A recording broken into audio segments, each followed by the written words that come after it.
लीपल पोतल कोठरिया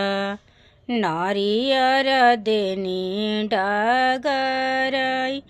नारियर देनी डगरई तिली कूद के आइले बालकवा नारियर देले जूठिया नारियर देले जूठिया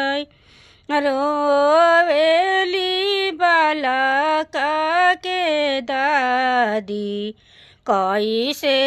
अर्घ दिया कैसे अर्घ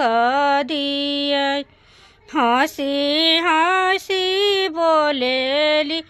छठिया माई सोना सेवा का हमार बालक हमें हमारी दिहालक और घले हबी हो जरूर और घले हबी हो जरूर लीपल पोतल कोठरिया नींबो देनी डगरई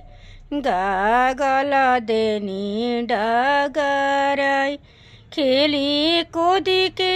आइले बालकवा नींबो